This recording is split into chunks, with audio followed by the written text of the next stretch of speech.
they start to demonize new things. Right. And it goes back and forth. But the thing you got to remember is there's always people who have fought in the moment, and very few who fight to go back after the fact. Right. Like how many people, like right now, people are saying, oh my God, AI is going to ruin everything. Right. How many people said the same thing about automated manufacturing? The reality is that it actually made cars from a plaything for the rich into something that anybody can do. Right. There were people who said that, that air travel going from being this thing for wealthy people, like, oh my God, it's like a bus, it's so horrible and unidentified. Okay, but it's also connected the entire world and allowed you to move around to wherever economic opportunity is and still stay connected with your family and friends. And then how many people even complained about digitization of music? Like I mean, and I don't mean like MP3s. I mean literally like like non-live music. There were people who were very against recorded music. Right. They said this ruins it. It cheapens a performance if you can replicate it for free. And of course, I think very few people in the music industry today would say, no, let's go back to a world where the only audience for my music is the people literally sitting around me in a circle. Yeah. And it was actually the same for photography. Right. There were artists who believed that photography would kill painting and art and illustration. And of course, it didn't do those things. It actually enhanced them and it created its own new art form. And so I feel like I mean, agriculture, transportation, energy, always, I feel like we're unfortunately in one of those swings where everyone is questioning whether technology will make our future better.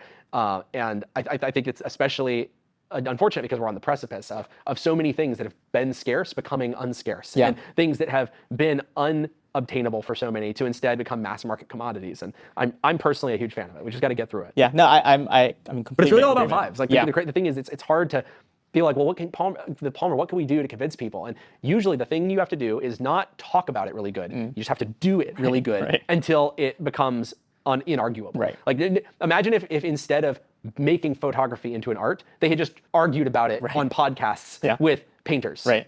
It would never work. You have to just do it, and then eventually everyone realized you were right all along. And you have to get adoption, and once you get enough adoption, then it just becomes the norm. And that's especially, like, it's true with the public, but it's especially true with experts. And one of my favorite examples is I might get the timeline just barely wrong. So it was, I want to say it was 3 weeks. No, I'll give it away at the end. And so the New York Times wrote a story from their editorial board, and it was in response to rumors that flying machines were being built by these wacky garage inventors. And they said, we want to be clear, this is a folly. It's never going to work. And the best line is, they said, perhaps by the combined efforts of every scientist and engineer on Earth working for millions of years, a flying machine could be constructed, but even then it would be of no use. And I think it was 3 weeks later that the Wright brothers made their first powered flight.